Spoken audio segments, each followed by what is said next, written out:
Многолетнее исследование специалистов из университета Вандербильта показало, что риск развития сердечно-сосудистых заболеваний можно снизить почти на 40% даже в том случае, если человек курил на протяжении 20 лет.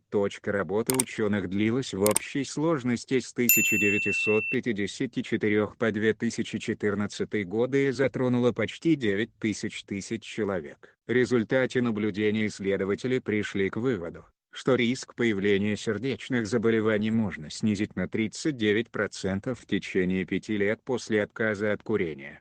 Об этом говорится в журнале JAMA.